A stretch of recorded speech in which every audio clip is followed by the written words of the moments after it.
Welcome to another video by Day Night Gaming. In this video I'll give you my review for the video game known as Frostpunk.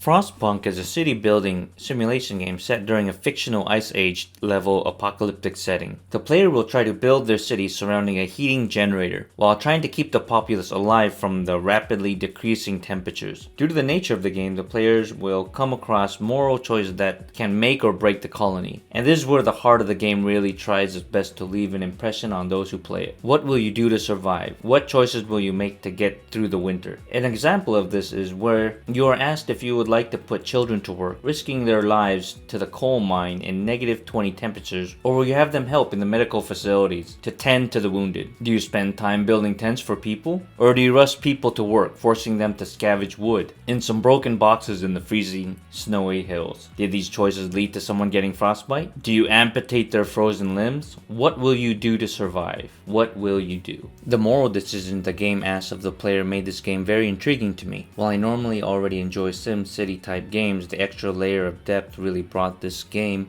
to the forefront for me.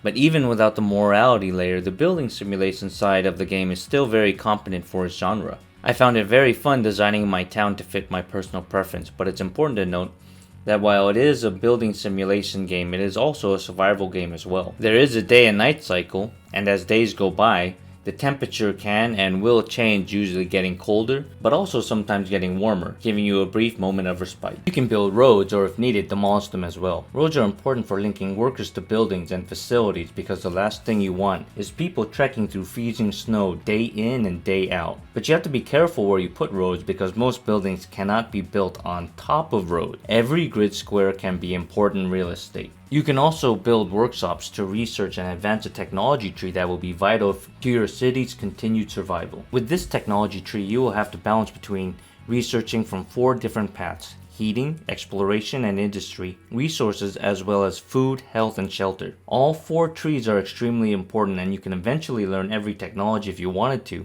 But time is of the essence, so you really need to preemptively bounce back and forth between the 4 trees and research things to have them ready before you need them. Because once you find out you need a certain research, it might be too late and you might find your city spiraling out of control. As for those 4 trees, heating deals with producing heat from the generator, which will warm your citizens at the cost of coal, which is one of the main resources of the game. But many of these upgrades can really increase the rate at which you exhaust your coal reserves. This is where the resources tab can come in handy. This is where you will research technologies that revolve around gathering resources. This can be, but not limited to, the research of new types of facilities like coal mines or sawmills, and possibly increase the speed at which your workers gather resources from certain locations. Then there's food, health, and shelter. This is where you can research how to make better living areas for your citizens, so you can upgrade your tents into actual buildings like houses, as well as technology paths that can help your workers gather more raw food, and also has a third path that revolves around infirmaries for your sick and wounded.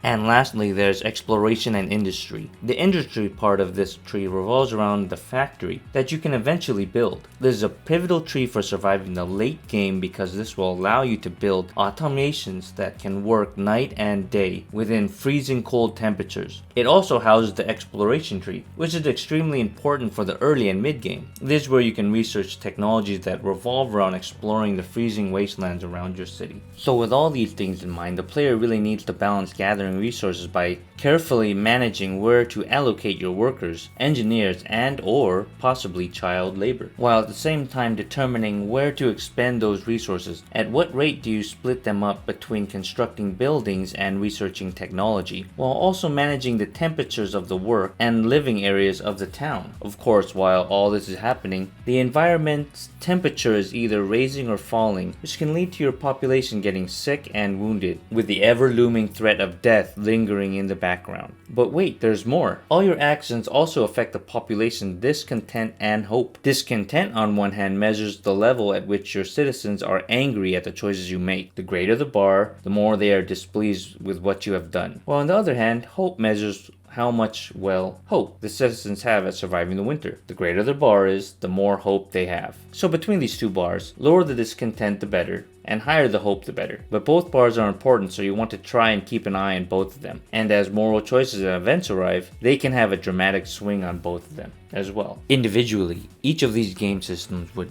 be easily manageable, but when combined together, the game can be quite engaging. Managing it all can really be a daunting task. From day one, you are at a constant race against nature, and you quickly rush to get a foothold on forming a sustainable community. A life and death struggle where you quickly and methodically choose where to assign your populace to gather every bit of resource around you so that you can build some type of shelter for your citizens. Desperately hoping that none of them get sick, you set up tents and throw some coal into the generator to heat up the night. All the while, it's a mad dash to get a workshop up and begin researching, because makeshift tents can only protect your people so much from the rapidly freezing of this apocalyptic ice storm. Before you know it, food starts to run out and people start to starve. How will you cope with all these daunting tasks with such a few frail workforce? What choices will you make? This constant game of tug of war between resources, technology, shelter, discontent, hope, and the ever-looming freezing temperatures can really become intense when events start to unfold around your city. On top of that, if the player so chooses, they can toggle on a mode called Survivor. In this mode, time cannot be paused, and saves cannot be made until the player exits the game, which will prevent rolling back to an earlier save prior to game-threatening events that cause dramatic swings in the game flow. Luckily, there are many options that a player can set and fiddle with to meet the desired difficulty rating, which can lead to a very tailored experience. Through and through, I found myself quite immersed into the world and setting, easily sinking at least 20 plus hours into playing the various campaign missions. Granted, mileage may vary from player to player due to